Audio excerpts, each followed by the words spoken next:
Nous voici à Die, à l'est du département de la Drôme. La petite cité doit beaucoup aux Romains arrivés au IIe siècle avant Jésus-Christ. Elle leur doit en particulier son approvisionnement en eau, récupéré de la montagne voisine, le Glandas, et drainé vers des aqueducs en suivant la pente naturelle. Aujourd'hui, il faut descendre sous terre pour en trouver trace.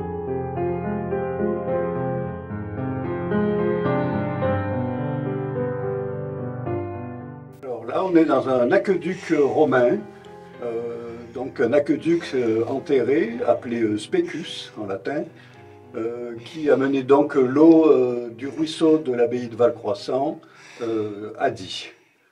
L'aqueduc est creusé dans le sol, les pieds droits sont montés en petit appareil de petits moellons réguliers, et puis pour finir, une voûte béton avec la trace encore des planches de coffrage qui venaient fermer le Specus. Et ça date du 1er siècle de notre ère, l'aqueduc qu'on a repéré un peu tout le long du tracé, arrivé sous le rempart. Le rempart a été fait donc après. Au total, l'aqueduc, il faisait combien? En fait, on en connaît deux, hein, celui de l'abbaye de Valcroissant, celui-là donc, et celui de Romeillet qui prenait sa source à Railly, donc la source qui existe encore d'ailleurs pour la ville de Die. Et donc celui-là, il faisait à peu près 12 km de long. C'est vraiment le seul tronçon de Die qui est vraiment dans un état impeccable, quoi. On connaît d'autres tronçons qui sont bien plus abîmés, qui ont perdu leur pied droit ou qui la voûte est cassée. Il reste que des tronçons, quoi, en fait, qui sont enterrés dans la terre, quoi. Ce que nous venons de voir à l'instant, évidemment, représente une part infime de ce qui a pu exister. Eh oui, tout à fait, oui, puisque j'ai 50 mètres sur 12 km, c'est pas grand-chose, quoi. Ça veut dire qu'il y a un formidable savoir-faire de la part des Romains. Voilà, c'est ça, oui, il y avait des ingénieurs qui venaient avec des appareils pour calculer les niveaux, suivre les courbes. L'eau descendait par gravité tranquillement jusqu'à la ville de Die. Mais vous me dites là, vous me dites des ingénieurs avec des appareils du temps des Romains. Vous m'excusez, mais j'ai un peu de peine à vous suivre. Ben, effectivement, il existait vraiment des ingénieurs spécialistes dans les canalisations d'eau, surtout l'eau. Bon, le Romain est particulièrement connu pour son amour avec l'eau, hein, avec les fontaines, les bains, et ainsi de suite. Donc, c'était vraiment des ingénieurs. Ils n'étaient peut-être pas sur Die, mais ils venaient peut-être d'Italie ou même de Rome pour faire les constructions, quoi.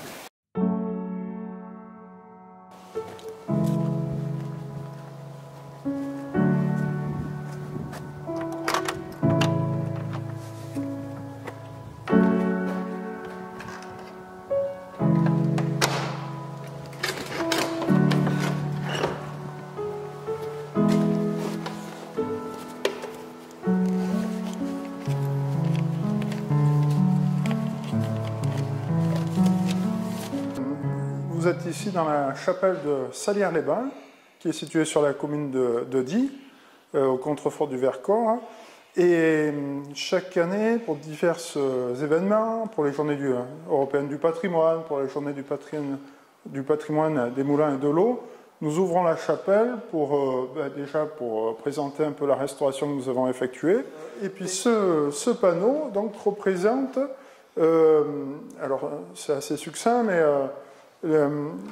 l'irrigation gravitaire.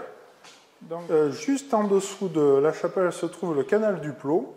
Plusieurs agriculteurs m'avaient contacté, m'avaient dit ce canal d'irrigation c'est du patrimoine, il faudrait t'y intéresser. Alors j'en ai eu un, puis deux, et puis après je m'y suis intéressé, tellement intéressé que ça m'a pris un temps fou.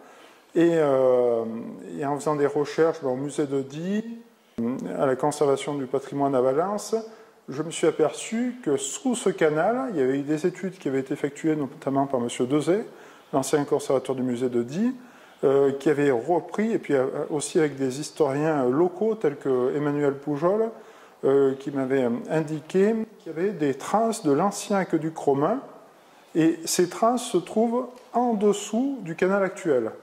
Donc, vous voulez dire qu'en dessous de nous, là, en ce moment, oui, il y a des traces de l'Antiquité. Voilà, c'est fort. Alors ça m'a passionné.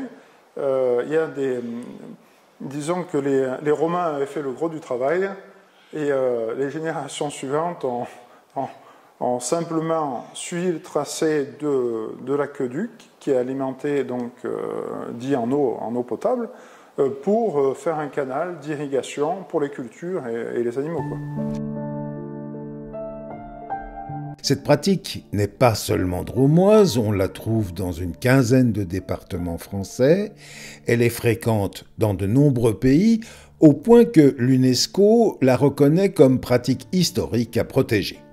Vincent Rossi en est un ardent défenseur. Ici, vous vous trouvez donc au contrefort du Vercors, avec au fond, en fond de plan, le massif du Glandas. Et toutes les fermes que vous voyez aux alentours n'ont pas de raccord à l'eau potable. Elles sont toutes alimentées par des sources. Vous supprimez les canaux, vous supprimez les sources, vous supprimez les fermes. J'ai connu une structure par l'intermédiaire d'une jeune agricultrice, Anaïs Combe, qui a sa ferme qui est juste en dessous. Et elle m'avait dit qu'il y avait un groupe de travail qui existait au point de vue national. Alors ce groupe de travail était constitué de 2 professeurs de la Sorbonne, Madame Aurélie Candevaux et Madame Francesca Cominelli. Et il y avait également une jeune fille, une jeune femme, qui faisait ses études et qui a fait un travail énorme d'écriture. On s'est réunis, on a fait 15 réunions. Ça réunit 300 personnes et ça représente 15 départements sur toute la France. Donc c'est assez conséquent. On défend un savoir-faire qui est transmis souvent de manière orale. La pratique de l'irrigation gravitaire a été reconnue au patrimoine national. Donc ça, c'est un premier pas, et c'est un pas décisif parce que sans ça, on ne pouvait pas continuer la démarche de se rattacher avec d'autres pays au classement du patrimoine de l'UNESCO. Et à travers ce savoir-faire qui est immatériel, derrière, il y a du matériel, il y a les canaux. Les canaux de France seront défendus et permettront aux agriculteurs de continuer à irriguer de cette manière. Et souvent, des organismes de l'État, comme la DDT, ils mettent en avant qu'on a trop de pertes en ligne. Alors, en perte en ligne, un canal d'irrigation gravitaire, c'est souvent constitué une tranchée, un trou dans la terre, où on fait circuler de l'eau. Et on va pas... Effectivement, il y a de la perte en ligne, et c'est ce qui leur plaît pas. On préfère le tout busé, le tout sous pression, avec des gros compteurs volumétriques.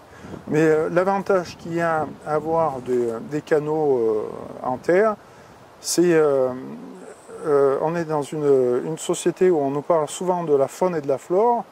Mais les bêtes, qu'elles soient sauvages ou d'élevage, il faut qu'elles boivent. Et les bêtes sauvages, elles ont besoin d'eau. Le canal leur permet d'avoir cette eau, et on a tout un écosystème qui profite. Il y a une biodiversité autour de ces canaux.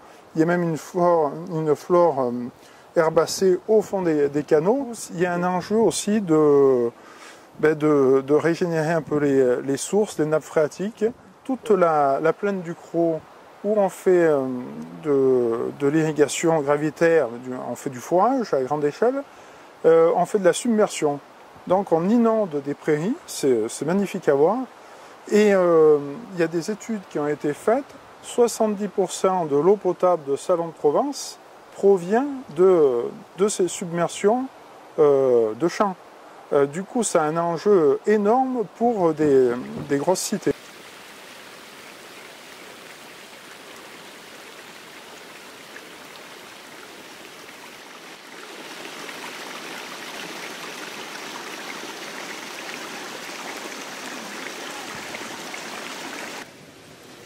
On est où là? On est chez moi, enfin, sur mon terrain. Je suis en location du coup à Die. Et ce qui est derrière vous là? Eh bien, c'est donc ma production de poireaux et de haricots verts. Et vous arrosez ça comment? Alors j'arrose avec l'eau du canal du Plot. C'est la rivière du Val-Croissant et qui sort du Glandas. J'ai une prise d'eau plus haut et donc l'eau descend par gravité. Et donc du coup j'ai la pression gravitaire qui me permet de pouvoir arroser par micro-aspersion. C'est un canal qui est juste creusé, il n'y a pas de paroi de béton ou quoi que ce soit, il est à l'air libre. Et je crois que c'est les Romains ou les moines de l'abbaye qui ont construit ce canal, je sais plus qui est qui, mais c'est très très ancien quoi. Ce canal, vous devez l'entretenir, comment ça se passe? Oui, il y a une journée d'entretien du coup tous les ans en début d'année où on se retrouve pour curer le canal et donc il y a toute une partie, à peu près 1500 mètres où du coup on nettoie le canal tous ensemble avec des pelles à la main. Évidemment c'est une chance parce que est-ce que ça implique quelque chose en termes de régularité, c'est-à-dire pour vous une certaine forme de tranquillité? Oui, complètement. Au début de mon installation, c'était un sujet justement parce que la DDT prévoyait de fermer les canaux d'irrigation dans la Drôme. Et donc on a milité avec l'ASL, avec l'association auprès de la DDT pour expliquer que en fait nous on était plusieurs agriculteurs et agricultrices autour du canal et on avait besoin de cette eau pour nos productions, que ce soit élevage ou du coup légumes. Et donc ils nous ont promis on aurait accès à ce canal pour l'arrosage au moins pour 15 ans supplémentaires. Parce que donc moi du coup c'est production légumes et fleurs coupées et donc sans eau en fait je peux rien produire. Tous les ans du coup en alerte sécheresse on a des communiqués de la préfecture qui nous recommandent du coup de passer des paliers. Donc il y a plusieurs paliers où on a chacun des tours d'eau. Donc suivant le pourcentage, en fait, on n'a que 3 ou 4 jours d'arrosage. Après, ça passe à 2 jours. Et puis après, ça passe à 1 jour. Et puis après, plus d'accès à l'eau du tout, quoi. Il y a 3 ans, on était vraiment pas loin de presque ne plus pouvoir avoir accès, quoi. Parce que justement, les tours d'eau, on en parle beaucoup. Qui décide? Eh bien, en gros, c'est l'association qui décide on décide entre nous des jours, etc. et de l'organisation. Et après, c'est envoyé à la DDT qui doit valider en fait les tours d'eau si ça correspond bien du coup à leurs critères de tours d'eau. Donc du coup là, je coupe l'alimentation générale de part et d'autre du filtre. Tac. Hop, là je fais sortir la pression. Voilà, il y avait 4 barres de pression, donc c'est plutôt beaucoup. Enfin, en tout cas, c'est très bien pour moi. Tac. Et donc ça me permet de ne pas avoir de pompe. Du coup, c'est un filtre à disque. Voilà. Et donc en fait, les disques sont collés les uns aux autres pour permettre du coup de bloquer les particules qui vont ensuite, après moi, vu que je suis en goutte à goutte et en micro-aspersion, ça bloquerait mes asperceurs et ça irait mes gouttes à goutte, quoi. Donc voilà, parce que l'eau qui vous arrive du canal, elle est impure. Ouais, c'est ça. En fait, dès qu'il y a des grosses pluies, du coup, ça remoue les limons et donc du coup, l'eau qui arrive directement par là, elle est trouble. Et donc moi, c'est toute la complexité de mon modèle avec les serres et les gouttes à gouttes, c'est que du coup, ça bouche en fait très rapidement toute mon irrigation, quoi.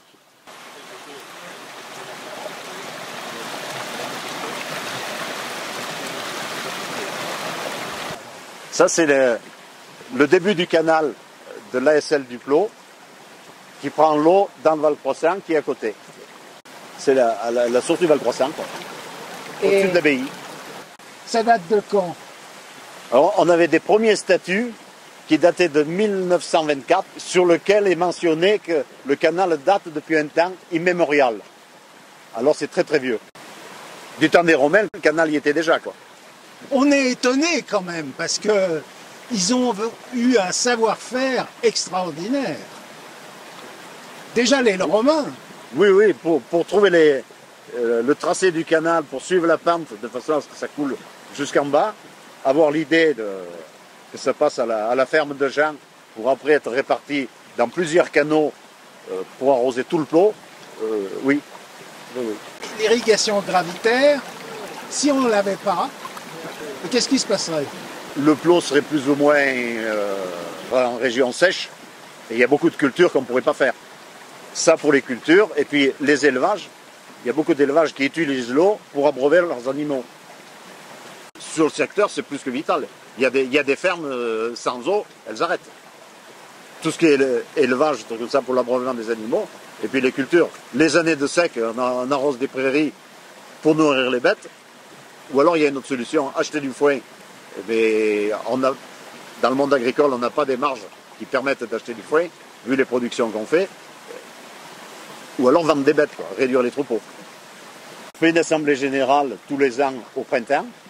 On décide un jour où tous les adhérents sont convoqués pour faire l'entretien du canal principal, quoi. Alors, en l'occurrence, à partir d'ici où nous sommes, il y a combien de distance à peu près? Le syndicat d'irrigation est propriétaire du canal, de la prise, là, jusqu'à la ferme Jean. Il y a 500-600 mètres à peu près. On fait l'entretien tous ensemble, et après tous les canaux sont entretenus par les adhérents. Les propriétaires qui touchent le canal en dessous du canal et du côté de Die doivent faire l'entretien du canal. On est régulièrement une dizaine à venir, un peu à tour de rôle, quoi. Et c'est un peu l'occasion de faire la fête, non? La fête non, mais après l'entretien du canal, on mange un gâteau, on boit un coup. Il y a des secteurs où les gens, il n'y a pas d'association pour ça, les gens ne se connaissent pas entre eux. Moi, quand je gérais le syndicat, je connaissais tous les adhérents. Mais bon, quand il y avait un souci qui manquait d'eau, il y avait le téléphone qui sonnait aussi, quoi. Est-ce que c'est une manière aussi d'éviter le pompage? Mais, par le canal, alors certains, plus bas, ont fait des prises d'eau et ont enterré des tuyaux, ce qui fait que dans la plaine du Plot, on a de l'eau sous pression, sans pompe. Et ça, quand on parle d'agriculture durable, c'est formidable. Par rapport aux autorisations de prise d'eau, on avait une autorisation ancestrale de 400 000 m3 annuels. Et là, la DDT, pour réattribuer des mètres cubes à d'autres agriculteurs, nous ont baissé notre autorisation de prise d'eau. Elle est ramenée à l'eau qu'on consommait à l'époque, qui est de 80 000 m3. Aujourd'hui, on a une autorisation de 88 000 m3. C'est pas suffisant pour arroser, ce qui fait que dans le Plot, maintenant, il s'arrose un peu des légumes, un peu quelques cultures, mais il y a beaucoup moins d'eau utilisée qu'avant. Quand on avait 400 000 m3 annuels de prise d'eau, quand on nous a baissé, on a pris l'eau à peu près comme d'habitude l'année suivante. Et c'est là qu'on a eu une amende. C'est une honte. C'est une honte, je le dis. J'ai rouspété auprès de la DDT, de la Chambre d'agriculture, mais bon, on a dû la payer. Donc, est-ce que vous êtes inquiet? Est-ce que ça veut dire que tout ça peut disparaître? Si on ne se bat pas pour le maintenir, ça risque de disparaître. Parce que, du point de vue de l'administration, c'est pas correct? Eh bien, alors, au début, on n'avait pas de compteur d'eau.